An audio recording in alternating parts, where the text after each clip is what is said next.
the word, we're on. Welcome to the Tree Fruit Growers Collective. Welcome to the Sunday night Facebook, YouTube Live. It's nice to have you on board tonight. It's been a big week for us on the page. We passed the 10,000 follower mark. I don't know how much of a big deal that is to me, but I guess it is a big deal. When we started out this page, the hope was that if I could mentor 50 or 60 or 70 young and up-and-coming guys and gals that are wanting to get into the industry and learn more about high-intensity tree fruit farming, that was the goal. But never did I dream that. Well, just this week we've had 1.2 million views. It's just hard for me to fathom, hard for me to imagine, but it's also encouraging for me because it gives me faith that we're having an impact and people are listening. And hopefully you're learning from this. I know I am.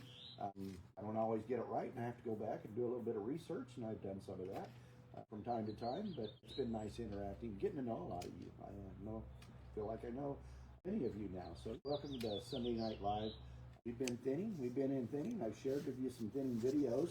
Hold this time of year between trying to get going on thinning. We've got a long way to go, and I think that the doors are open. We could thin in about any block that we wanted to right now.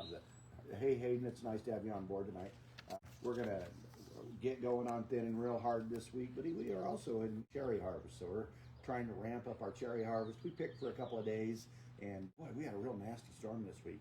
I posted a little bit about that, but man, we had a nasty rainstorm that lasted for hours. 60-mile-an-hour winds probably saved us hail in pocketed areas. I feel for some of the people here in Washington that maybe caught some of that 2-inch hail that they're reporting, and that'll destroy a crop in a hurry. And so we had our hail cannons going. We were out there praying. We were doing everything we could to protect our crops. And the good news is it splits in the cherries oftentimes comes when the rain's coming down and that cherry's sitting there in the stem bowl. And the stem bowl fills up and the water spills over the well, there's a cherry right there. So I can give you a little example. There's that stem bowl right there. And what happens is the water fills up in that stem bowl when it's sitting like this and begins to come over the top, and it'll come right down to the bottom of the cherry where that little hole is. You can see in the bottom of the cherry right there. And it'll literally absorb that water right into the cherry, and it'll split it wide open.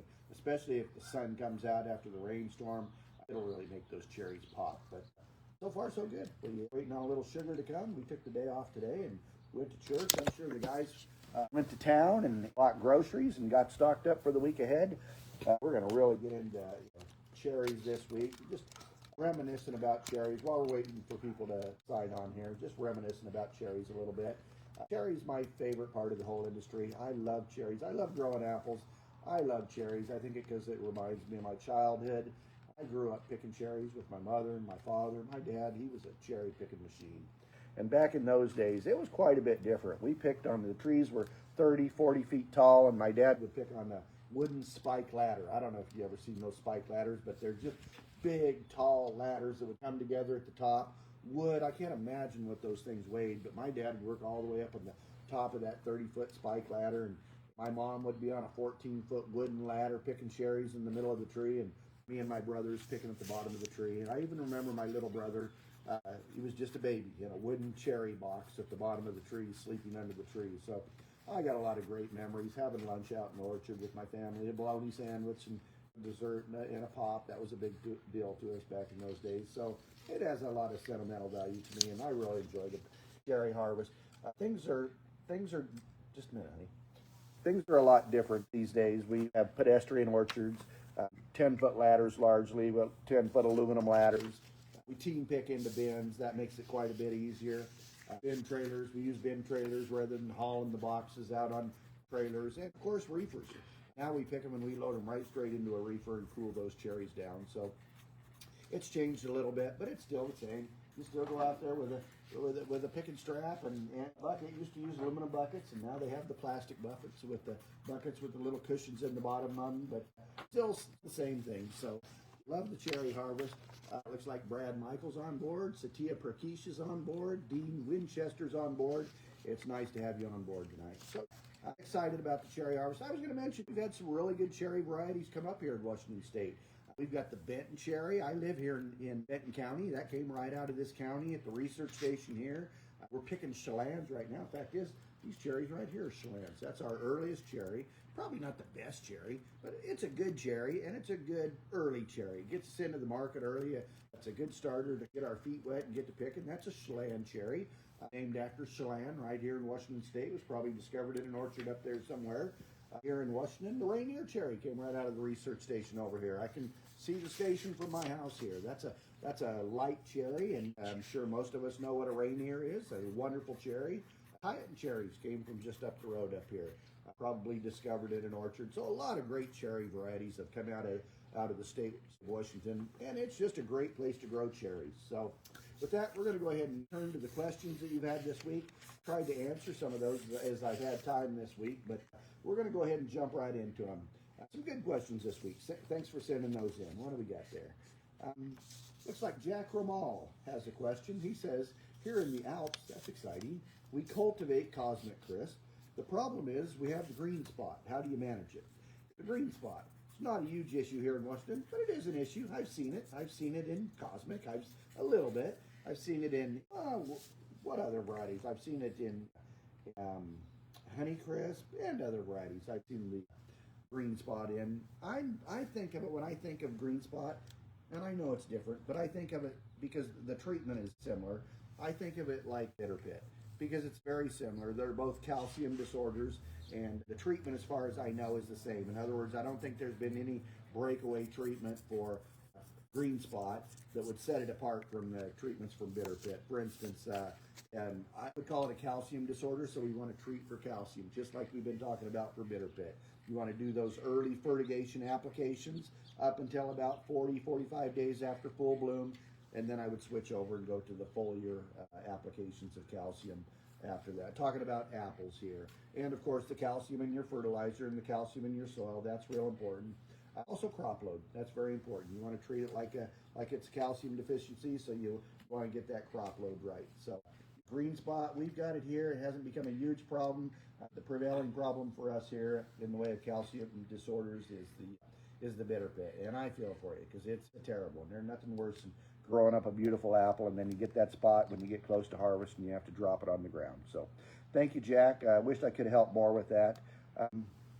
Hebert Hall says, on Cosmic Crisp, have you tried applying oxalic acid as either your foliar or root drench before frost and cold events? I haven't tried it. I've heard about it. I know that it's used in tomatoes and mangoes and apricots, and I've heard of people trying it in apples. I think it's one of those products that enhances antioxidant pathways and creates a systemic response.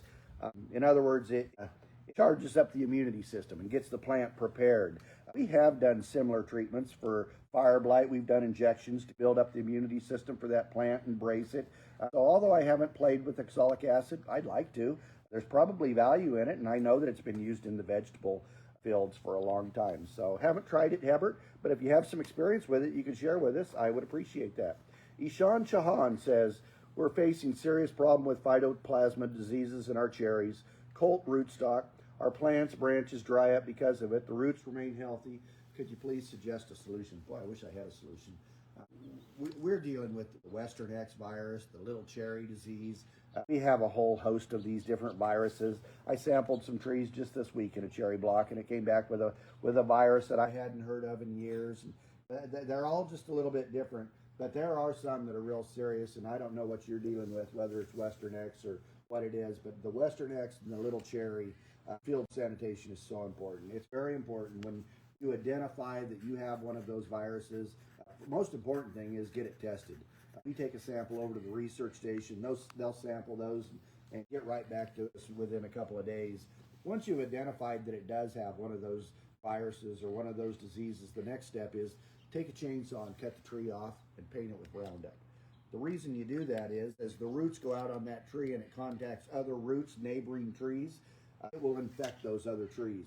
So it's real important that you put the Roundup into the tree, so the Roundup is also going to go out and affect the roots of whatever tree that it happens to be touching, and you'll see the signs and symptoms of Roundup damage in those trees, and that's also your sign and symptom. Those trees are connected, and they probably have the Western X or the little cherry disease in them also, at which time you'd want to cut those off too.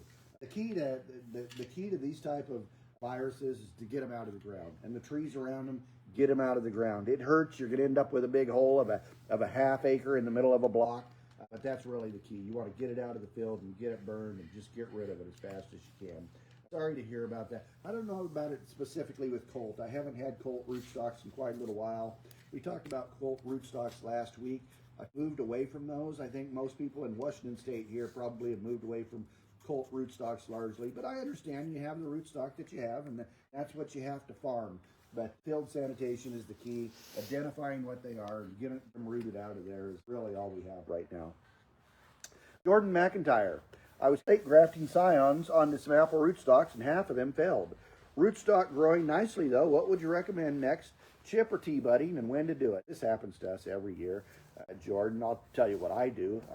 I think that probably at this point, what happens is the reason you would want to graft early on in the spring, you have this window of opportunity where that layer of bark will separate, the cambium layer separate from the tree there, and you're able to get a T-graft down in there or a stick down in there. But once we get beyond this time of the year where that bark constricts around the tree, I would move to chip budding. And you can chip bud all the way up into the fall. So you can do it all the way through the summertime, all the way up into the fall. It's not too late to get those trees going. I'd get somebody out there and see if you can chip bud them just as soon as you can. But that's what I would do. I would bud them over. So good question. Thank you. Sheikh Nasir says, how to control the excessive vegetative growth in third year M9 Gala apple trees? Please suggest. Well, for me, I like vegetative growth at a third year M9 Gala apple tree because I'm really trying to fill the space. So I really like to grow a tree just as hard as I possibly can all the way up until the fourth year. And as soon as the tree's completely filled its space, then I'll begin to calm that tree down. But if you're in the third year, I'm not sure you'd want to calm you'd want to begin taking the vigor out of the tree until you filled your space. But if you have filled your space, things that you can do is, where are you at? Sheikh Nasir. I'm not sure where you're at, but what we would do is after the summer solstice, we would come in and prune those trees. It's called summer pruning. Summer pruning versus winter pruning here, or dormant pruning here. Dormant pruning has a invigorating effect, and summer pruning has a de-invigorating effect. So one of the ways that you can pull the vigor out of that tree is to summer prune it.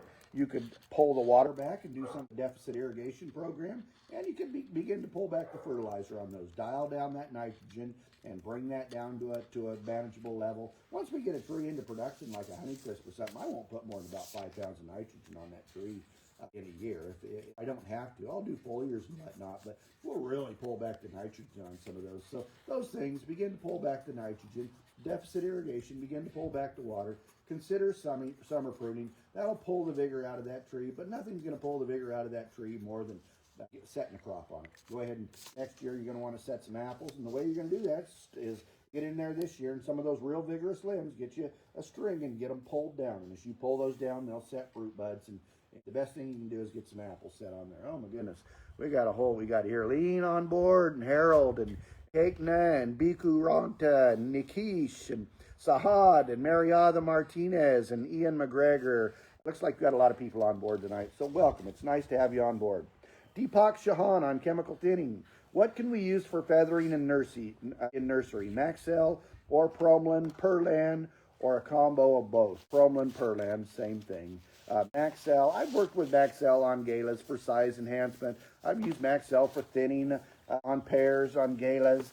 I've never used it for feathering in nurseries, but I know people that do, so I can't really speak to that because I don't have experience with it. I've always used Promlin or Perlin, and you can simply do that.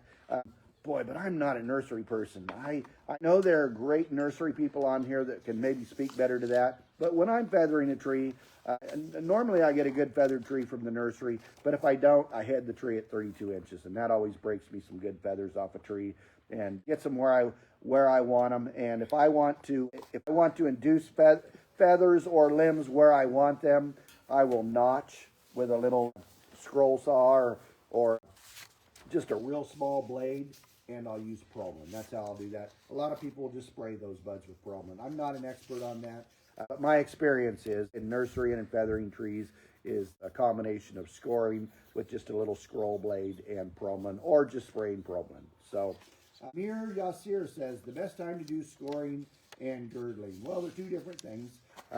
The scoring is what we were just talking about. That's where you want to score a half inch above a bud to induce a break out of that bud or to get it to push a limb out. I would do that at bud swell. As soon as those buds start swelling, I'd get out there and start scoring. People used to tell me all the time I was way too early on that. It needs to push a half inch, and that's nonsense. As soon as those buds start swelling, get out there with your little blade or your little serrated knife or anything really to break that cambium layer about a half inch above that bud. Even better yet, if you can get a little perlan or problin and put a little bit of that in there, even better yet. But you want to do that as soon as the buds start pushing. Girdling, I always say that you can girdle anywhere up to a couple weeks before full bloom to a couple weeks after full bloom. That 1 month window there is probably the ideal time to do that. So 2 weeks before full bloom up till 2 weeks after full bloom. I know there's a lot of people with big commercial orchards that have to get out there and do that a lot earlier than that, and they go a lot later than that. But if I was going to have a prime window of opportunity to just do a few trees, I would do it right at full bloom, right in that time frame. So, good question. Shangri-La Farms in India, Cosmic Crisp won't be very successful as it takes 220 days to be compared to Galen Red. He's talking about they need chilling hours. It will be economically far more expensive with fungicides and pesticides to keep it healthy before harvest. Any suggestion would be helpful. I think you're going to have a hard time getting Cosmic Crisp trees outside of the state of Washington. I have heard that there are trees in New Zealand. I heard that from somewhere. That's the only place that I've heard of. Could be some in Australia, but I do know that it's real hard. There's a moratorium on those Cosmic Crisp and reserved for the people in Washington State and the people that develop those a certain amount of years. I think you can probably understand with the investment we have into that apple. But I think it's going to be a little while before you're going to be able to lay hands on that. Brad Michael, when fruit buds grow branches out of them, what happens to those little branches? I thought all those little branches were going to be leaders and cut them off. But I think they were all fruit buds. I see every bud that has fruit has a little branch growing. Should I remove these large branches, 3/4 diameter, that I cut all the fruit buds, 3/4 diameter, that I cut all the fruit buds off of and start a new leader? How do I know what to prune so that I don't prune all of the fruit buds off? The fruit buds sometimes look like little branches though. Well, that's a really good question. Let's see if I can get my little... What he's talking about here is I've been talking about this system where the tree grows. Let me just draw this real quick right here. All right, this is my tree growing up here, and the tree comes up and it branches off of these wires here. We've been talking about that. I've been drawing this picture for you. All right, that's what that tree does there. What he's talking about is what we call dards, and that's these little branches that grow up off of that lateral branch. See right there? That's those little, we call those dards. And what's happening to his tree is his dards are just getting real long and growthy, and they're just growing into these big tall limbs. And we really want this window to be open so sunshine gets in there. And I'm going to tell you, I've learned this the hard way. I used to have those big long limbs too. The problem with those big long limbs is they might set a fruit bud right up here on the end, and you'll block all your sunshine out of here, and you have this big old long limb with a fruit bud on it, right? So you don't want that. What you want to do is you want to, while this thing's really short, you want to control it, and you want to keep that thing real short. So when it grows up here, you stop it, and you set a terminal bud on there. Now, there's a few ways to do that. One cool way is a really cool product that we've had on the market now for, 10 or 15 years, called Apogee or Kudos. We can spray that now on a growing limb, and it will stop that limb. And sometimes you have to do it 2 or 3 times, but it will not only stop that from growing, but it'll stop it and it'll set a terminal bud. And that's what we want. We want to keep that real short, and we want to set a terminal bud on that, because what we're doing is we're creating fruiting positions. So number one, I love the tool of Apogee because it enables us to do that in a really unique way and a very successful way. Not all of us have access to Apogee. So what can we do? Well, we just talked about summer pruning. By the way, if these are 3/4 inch, those are way too big. If anything is competing with your central leader, if anything's 3/4 of an inch, that's way too big. We're talking pencil size. You want these darts to be no more than bigger than pencil size. You want them to be real small and probably about that tall right there, 3 or 4 inches tall. You want to keep them real short. But there are ways to do that. One way to do it is through deficit irrigation. One way to do it is a weaker fertilizer program so that they don't get vigorous and out of control. But another way to do it, probably the way you're going to want to do it, is through summer pruning. So go out here in the summertime. If they're real strong, just cut them back to about 2 buds and try to get a new one to come out of there. Try to get a new position. But if it's a nice one that's pencil size, just come down and cut that about 4 inches tall. It's not going to get wound up because it's summer pruning cut. It's a de-invigorating cut, and what'll happen is just like the apogee, it'll set a fruit bud on the top of that thing. So I hope that helps. That's what I would do. That's some tricks that I would do. You can even do that with a normal tree, but if your limbs are upright on those, you're going to want to get them pulled down. So that's a good question. Thanks for asking that. Let's see where I'm at here. Shokar Dar. I have a site with 600 plants. I put a heavy load of fruit on one plant and its central leader. Growth stopped, and now it's not showing any sign of growth, any solution. I wish I knew how old these trees were. I really try to wait until the tree gets to the top wire before I start loading up that central leader with fruit, because that's exactly what will happen. It'll stop those things from growing. It'll stop them dead in their tracks. So the one thing you can do is when you thin them, thin all the way 2 feet down from the top of that central leader and take all that competition off of it so it pushes all that growth into the central leader. That's one thing that you can do. Sometimes you get yourself in a situation where you just overdid it and that thing spurred up and it stopped growing and it's just not growing anymore, and you're wondering if it's ever going to grow again. In that case, what will happen is the tree is going to send you a safety mechanism. A tree will have a way when it's struggling. It's one of its lifelines, its way of surviving is it will throw a sucker. So if you're to the point where that tree is completely shut down and it's not growing, look for a strong dominant sucker and cut off the tree that's already growing, grow to that strong dominant sucker and get it to the top wire. Don't fruit that thing up until you get into the 3rd or the 4th leaf, until that thing's made it to the top wire. Then you can begin to fruit that thing, but you probably fruited a little bit too early. Cesar Lopez is on board. Welcome. Absar Atop is on board. Bosch is on board. Jerome, nice to have you on board tonight. And Yvonne Mendoza is on board. Nice to have everybody on board tonight. Thank you, everyone. Shokar, I hope that answered your question. Why we talk about this all the time. When it comes to tree training and pushing those young trees, the key to high-intensity farming is to get those trees into production as fast as you can. And the way you do that is you drive that central leader to the top wire. So don't do anything that impedes that, whether that's setting fruit or setting too many limbs off of it. The focus and the priority should be getting that central leader to the top wire. Mary Bodenbaugh says, I'd like to see your cherry harvest. I've seen your cherry trees look natural instead of using V-block trellises. Why not use the espalier? What is what we would call a vertical trellis, or just like my trees back behind me here. It's a vertical trellis on wires. Barry, I don't like cherry trees and wire. Cherry trees and metal, cherry trees and wire just do not go together. Even when I'm using a spreader on a cherry tree, I won't use a spreader with a nail. Even that nail going into the bark, they'll get bacterial canker, they'll get gummosis. They'll just instantly begin to get problems. You can put a wire next to a cherry tree limb. Those cherry trees, they're like a weed. If you ever cut the bark on a cherry tree and smell it, they're like just glorified weeds. And they'll grow like a weed if you let them. If you let a cherry tree get anywhere near a wire, within a year, it'll grow completely around that wire. Bark inclusion will set in, gummosis will set in, all types of problem will set in.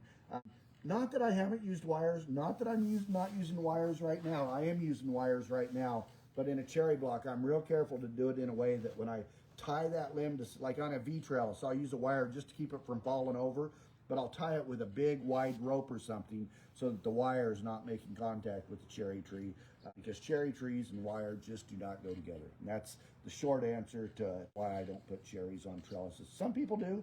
Some people are real successful with it. I've also seen very large corporations go in and put 60 acres of cherries on V-trellis and 2 years later take it back out, because you can have real problems with it. So my personal opinion, I'm sure there's a lot of people on here right now that are very successful with trellises and cherry trees.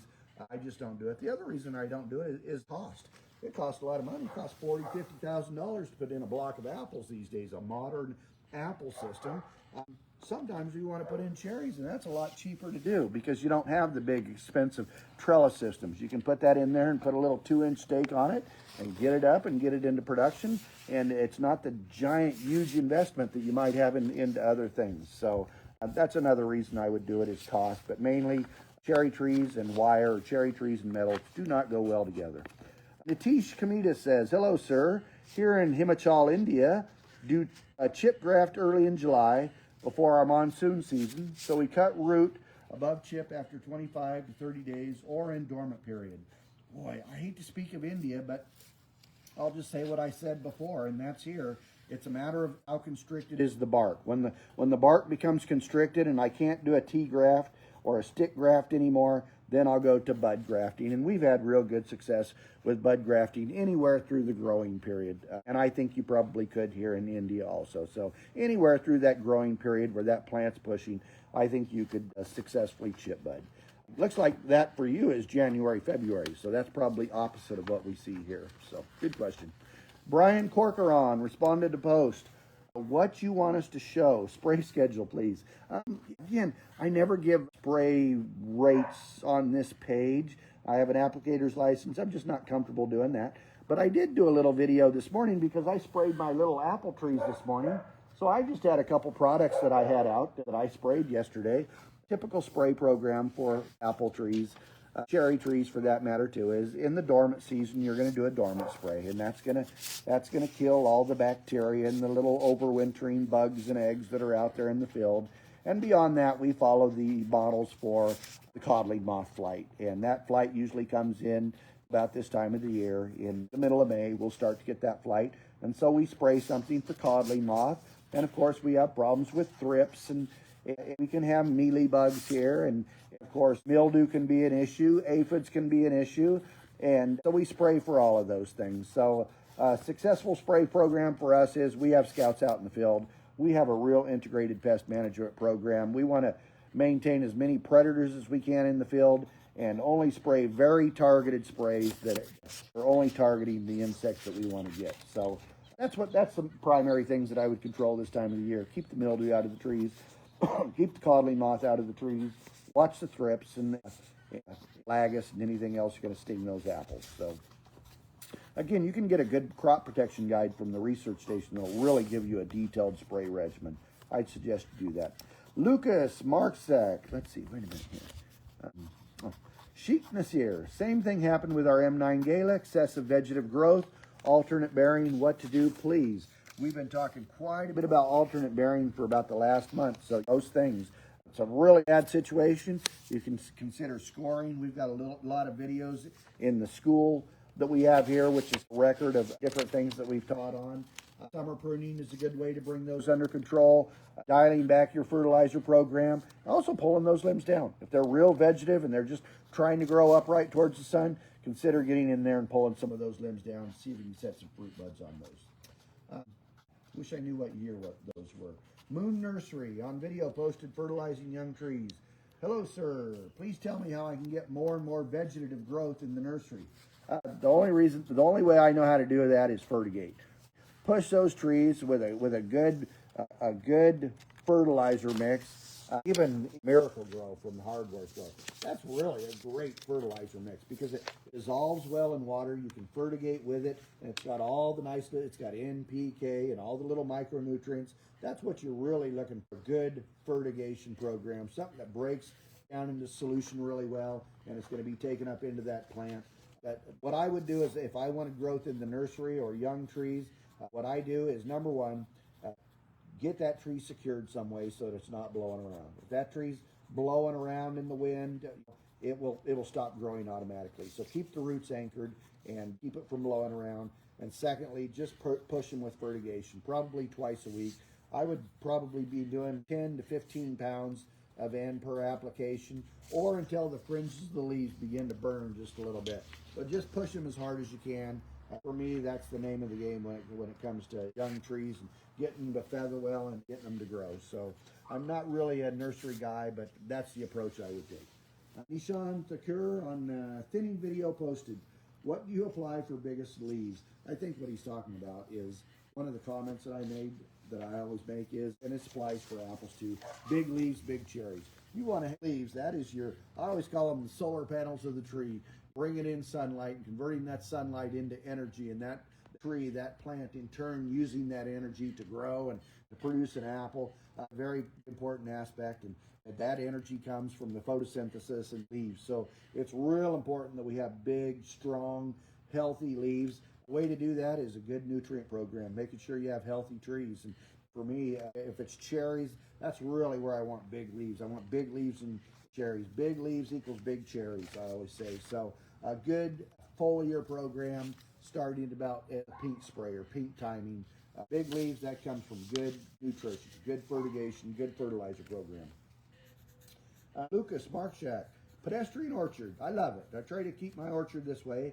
Problem is, I can pick 90% of the fruit from the ground, but the workers can't. Lots of them lower than my 183 centimeters. Okay, well, it sounds like you're a pretty tall guy, so you're gonna have to get those guys a little short ladder. So, or make your trees just a little bit shorter for them. But that's great. That's fun. I'm glad to hear it, Lucas. It sounds like a great orchard. Gulzan Ahmad says, please mention ideal timing for spraying calcium in cherries. Sir, can V spray gibberellic acid in full bloom stage in cherry? I'll start with the second question first. I like to spray gibberellic acid at the straw stage. And I always, as a caution, when I talk about gibberellic acid, I always say make sure that you don't have a windstorm for the next 3 or 4 days. I got some feedback on this week on the channel, but I assure you, if you spray gibberellic acid and it rains in the following 2 or 3 days, those cherries will split like you've never seen them split before. I'll tell you that from experience, and I think any experienced cherry grower will say the same thing. If that's just a very dangerous scenario, you don't want to do that. When to spray calcium? I like to spray calcium all the way from the peak timing all the way up till about probably straw or a little bit after straw timing. There's probably a month window there after from about pink timing. There's a period of about a month there when I would go on about once a week with those calcium sprays. That should be enough for the cherries. And then, of course, you want to have the calcium in the dry fertilizer. James Skipper says, on the thinning video posted, do you do the same for peaches? It is similar for peaches, but peaches, you'd want to pick the peaches. They won't flip off the way that we were talking about for an apple, where you wind your finger around the stem and push it off of the stem. A peach won't do that. A peach, you'll have to pick off the individual peach. But the spacing on the peaches that I was talking about, or on the apples that I was talking about, I do the same spacing on the peaches. I love growing peaches, grown them all my life, but the spacing and that sort of thing is very similar, but how you remove it is going to be different. So, good question, James. Tariq Manwar, please, what is the treatment for leaf miner insects? Well, the good thing is the treatment for leaf miner insects is the same treatment for thrips as for codling moth, as for leaf rollers and leaf miners. They all fall into that same category. Good product would be a Delegate or some spinosad like that. Delegate is the product I'm currently using right now. So something like that works for that whole spectrum of insects. I'll say them one more time. Thrips, codling moth, leaf rollers, leaf miners. Some of the ones that I was mentioning earlier in the leaf program. Delegate, and there are similar products to Delegate that work really well for that. These are nursery questions, just like the ones that I just asked from Mayron and a name that we couldn't read, but same as the nursery question. But it's nice thanks for sending the questions. I appreciate that. Appleview Orchard says, what is the purpose of leaving the stem, the peduncle stem? The reason for leaving the stem is it's just a lot easier to thin them. A lot of times what happens is, and really it's the easiest way to get them off. Now, I would say that on Honeycrisp or some varieties that have a thin skin, sometimes we want to pick the apple off because we don't want to leave that big hard stem behind because it will puncture other apples. But when we are popping the apple off of the stem, the reason for doing that is, number one, it's just a lot easier to get the apple off. The thinners have just gotten real fast at grabbing those and popping them off. But probably the primary reason is when you have apples grouped up in 2 or 3 apples, that stem's connected together down at the bottom. And if you pull one of those apples off, sometimes the other 2 will come off with it. And we don't want that. We want to be real selective about which of those 3 or 4 apples in that cluster we're taking off. And the best way to do that is just to pop the apple off. Because if we try to peel the stems, sometimes we peel off the wrong apple, or all of them will even peel off. That's why we do that. Okay, we're gaining on. Okay, well, I worked our way through the ones from this week, but it looks like we've got some other ones came in. That's great. Thanks for sending those in. Let's see what we got here. This is Hayden Sarsfield. Says, hey, I'm a 300 acre Honeycrisp grower. That is a big Honeycrisp grower. That is a lot of Honeycrisp. Wow. Nova Scotia, Canada. And I'm looking into planting a 5 to 10 acre block of cherries to fill in time for the labor during slow times in between apple jobs. That's a great idea. What's the best row system and spacing you feel? I have been over and over this my entire life. And for Gisela rootstocks, and I'm going to say you're probably going to be similar in Nova Scotia, Canada. By the way, you guys got a good cherry program up there in Canada and Penticton area and whatnot. But anyway, I would do an 8 by 16. That for me, I really like that for cherries. 340 trees per acre. That's a real good spacing. Gives those trees room to grow.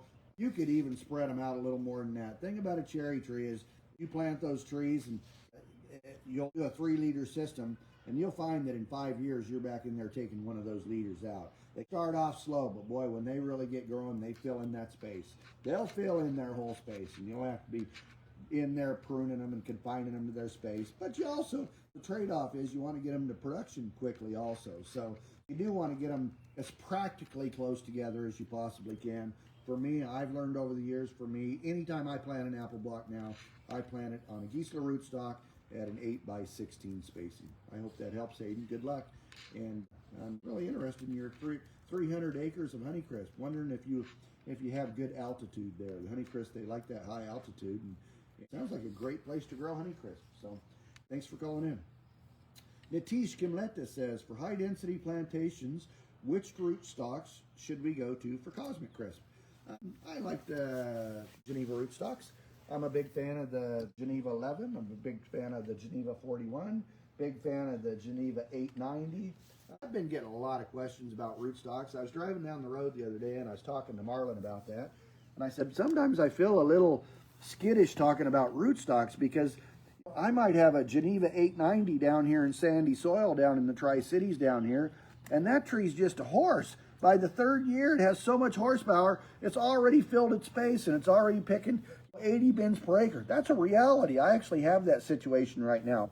But I'll have that same rootstock on the same tree from the same nursery, and I'll plant that in a heavy soil up in upper Yakima, and that tree will be just as calm as it could be as calm as a Bud 9, just depending on the soil, even with that horsepower. So the point is, that 890 or that 41, depending on what soil it's in, it's going to have different characteristics. It's not going to grow the same.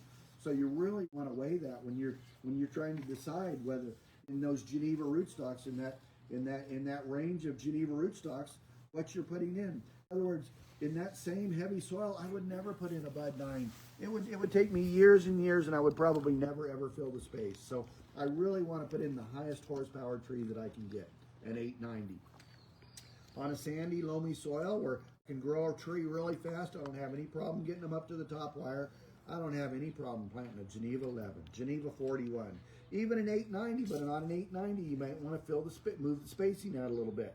Instead of planting them 2 feet apart like you would with a Geneva 11 or a 41, you might want to move them out to 3 or 3.5 feet apart. So I think it's real important that the way that I did it early on is I bought some 41s and I bought some 11s and I bought some 969s, and I put the same tree on them, and I nurseryed them in a row so that I could learn the different characteristics of the different rootstocks in the soil that I was going to plant. So it's real important. Gosh, that was a lot for a small question. Which rootstocks do we go to for Cosmic Crisp? It's real hard for me to say without knowing your soil. If you have a real heavy soil where it's hard to grow in, I would go with the 890 or a 969. If you have really good growing soil, I would probably use a Geneva 11 or a Geneva 41. I hope that helps, Nitish. If you want to narrow it down and give me a little more information, I could probably make a little better recommendation for you. Jerome Empey, the subscriber, he says, what do you think are the strengths and weaknesses and opportunities or threats to our industry? That's a good question, Jerome.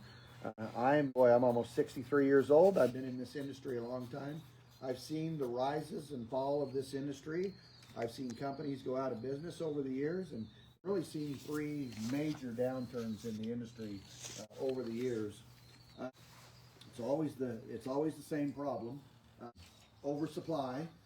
Us farmers, we hear of a good thing. Somebody hears of a new variety out there, And we all got to go out there and plant 100 acres of it. And pretty soon we're just oversaturated with the good things. So that's the problem with we farmers. We shoot ourselves in the foot, and we always do too much of a good thing. So that's my rant about that. I think that's one of the issues. So we need control of our planting. I think the industry's been good about over the last 2 or 3 years voluntarily removing our weakest acreage and our low production acreages. I think it's getting us back into a good position. We're seeing the market turn back up now, and it looks like things are getting better. What are the strengths and weaknesses and opportunities? Well, it depends on your area. You have to use your strengths to your advantage. Strength that he might have up in Nova Scotia, Canada up there might be different than the strengths that we have here. Maybe he has high altitude honeycrisp up there, and that's something that he can capitalize on and market and really use to his advantage. We have some things going for us here in Washington. We have a great growing climate. We have great volcanic soils here to work with, and we grow a great quality product. We can grow a really good apple here in the state of Washington and in other areas. So I think you have to find your niche and see what works to your advantages. But what's the strength to the industry?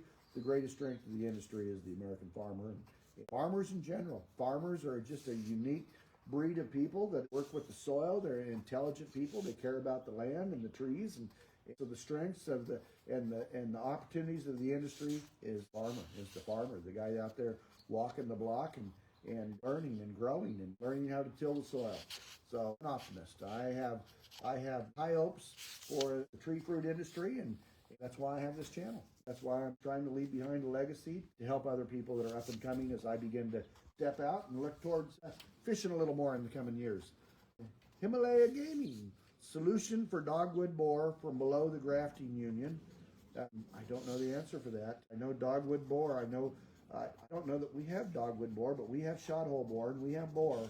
And one thing is, you want to be clean. You want to look around the fields and make sure there's no old wood laying around that they'll nest up and lay eggs in those and breed. And so field sanitation, that's real important. I'm not sure what the treatment's going to be for that in your area. G6, you had a second question. G969 versus G890, which is more productive? I've got them both planted the same year, planted in neighboring blocks, and they're both very productive. If I had to say which one is more productive, maybe the 969 because it's just a little bit weaker and maybe has just a little higher bud density. But I'll tell you that G890, I had fears early on that it was going to be so strong that it would alternate, but I haven't seen that at all. That tree was in full production by a third leaf, and boy, it hasn't let up one little bit. It has a full crop every single year. I love 969 and 890. I think they're very similar trees. Very similar. 890 probably has just a little bit more horsepower. Sahad Farouk says, which rootstock is best for UFO cherry system? UFO cherry system, we've talked about that a little bit. UFO basically it's almost like a wine grape plant where it comes up in a trunk and then it has a couple cordons that come off. I know we shouldn't be calling them cordons, but I'm going to call it a cordon. So it comes up from a trunk, comes into a cordon, and then you have shoots that come up in the air. You'll have these vertical shoots that come up off of it. And the idea is they fruit these vertical shoots, and then when they begin to become dominant or non-productive, they prune them out of there and they grow up a new one. So they're always renewing and they always have real new, fresh fruit buds. And it's a pretty good system. I think it's pretty labor intensive, but I do have friends, close friends that have this system. I've never grown it. I've been following it for the last 20 years. And that seems like a great system if it's managed correctly. I've also seen it not managed correctly, but I think if you manage it, UFO is a great system. Which rootstock to use? I would use a Geneva 6 and not a Geneva, I'm sorry. I would use a Gisela 6 or a Gisela 12 is the two rootstocks that I would recommend. Harold King says, what do you do for bird control in the cherries? Mine got clobbered here in Maine by the crows and birds. I always jokingly say, but it's true. The key to bird control is do just a little bit better job than your neighbors do. I say that jokingly, but true. Those birds are so predictable. We do everything to make sure the bird is skittish and he is not comfortable in our cherry orchard. He's going to be more comfortable going down to the road to the neighbor that doesn't have bird control. We do everything. We got the little dancing jennies out there that have a compressor, and we move those around every day. We had the bird guard folks on here a couple weeks ago, and they did a video with their bird guard squawkers. We use those. We have a lot of those. We deploy those, sometimes 4 to a cherry block. We'll put those out there and we'll move those around. Those are predatory calls. So we use the bird guards. We use bird cannons. We move those around. We have industrial lasers that we put out to go around the edge of the blocks where the birds tend to set and roost and dive bomb the orchards. We use everything. We throw the book at it. We do all of the above. If we have a really bad bird situation, I don't like to do it, but I have done it. We'll spray sugar. We'll go out there and we'll do 3, 4 applications of sugar. You're saying, Rob, you spray sugar? That's right. C&H sugar. Go buy the big old bags of sugar, put it in the sprayer, and go out there and spray it on the trees. And I guess the way that it works is the birds love it. They get in there and they start eating those cherries with that sugar on them, and they get a bellyache and they can't eat anymore. Problem is, you got to lose quite a few cherries before the sugar actually stops to work. It's sticky, but it does work. It'll keep flocks of starlings away and flocks of robins away, but I don't do it unless it's a last resort. So, Harold, great question. Bird control, I do everything. All of the above. Throw the book at it. James Watson from the school. Hi, Rob. Last year we had planted some apple trees on M7 rootstock. I noticed this year they have the problem of too much vegetative growth, and I want to channel it, some of it into reproductive growth for next year. What are the best methods for it? Okay. Well, I just planted these last year. So again, if you're going to try to get them into production in the second year, I'd be real careful about that. I don't like to crop trees until the 3rd leaf, but these are second leaf trees over here, and I'm cropping them right now. So there are exceptions to that, but you want to have a good, strong tree that's already made it up almost to the wire. You're confident it's going to make it to the wire. Otherwise, if you crop those too early in the second leaf, it'll shut that tree down, and it'll never make it to the top wire. But your question is, I have a vegetative tree, and I want to begin to calm it down, and I want to be able to get some fruiting position. And the way you do that is begin to get good out there, and some of those limbs that you want to save, those pencil-sized limbs, begin to pull those limbs down. And as you begin to pull those limbs down, they'll begin to set fruit buds. They'll set little darts, and they'll begin to set fruit buds. So begin to pull those limbs down that you want to fruit. Beyond that, I wouldn't do too much different until you get that tree to the top wire. Once you get that tree to the top wire, we can talk about a whole host of things to settle that tree down and get it into bearing and get good fruit color and all of these things. But if you're only going into the second leaf, about the most I'd want to do is begin to pull limbs down so that they'll start to set darts and fruit buds on. Good question, though. Tony Hurst, 6544. Those you talk are for apple trees. What about peach trees? I don't talk a lot about peach trees because we pulled out all of our peaches. They kept freezing on us. But I've grown peaches all my life. I'm familiar with peaches. I don't know if I'm an expert at peaches, but I got a couple peaches right back here behind me. I'm sorry. I'll try to talk a little more about peaches. We'll try to stop in and talk a little bit more about that. I know I talk a lot about apple trees. We got a lot of apple trees around here. So, but thank you. Appreciate the input. Ballpreet Gill, do you find gypsum to be beneficial for cherry farms? Well, it depends on what the situation is. It depends on what your pH is. I like to use gypsum. It's a great form of calcium, so it'll help with the good, strong, crisp cherry. It will help with that. If you have a high pH, it'll help to bring that pH down. I think gypsum is a neutral calcium product. I love gypsum. Fact is, I've used gypsum dispensers for years and years in Honeycrisp to treat bitter pit, to where you just pour that bag of gypsum right into this tank. It has a little sprinkler on there, and it just dissolves that gypsum, and all day long it trickles out into the field, and it's a great way to fight bitter pit.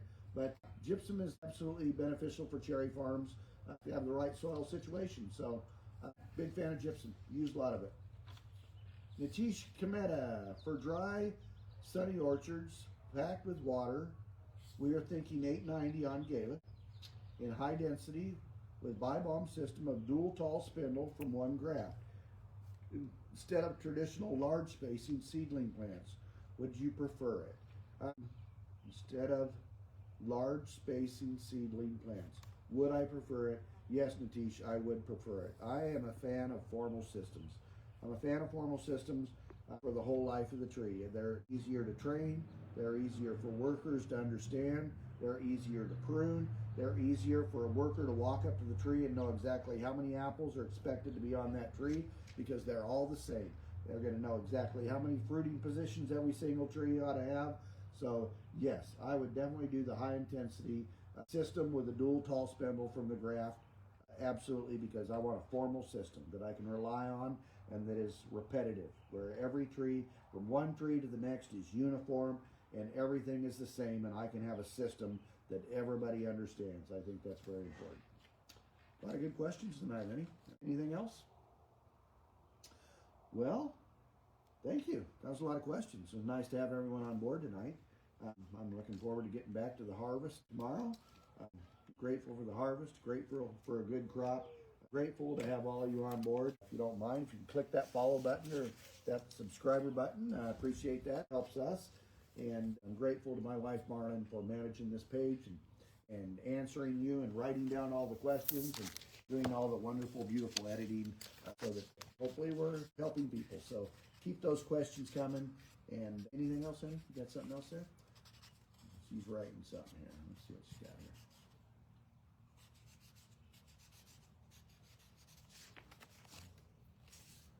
Jordan McIntyre. Text. No, send. Oh, send a text? Stars. Oh, stars. Okay, very good. Thank you, Jordan. I appreciate that. Well, anyway, good evening. It's nice to have you on board. And, hey, we'll see you out in the field. Thank you.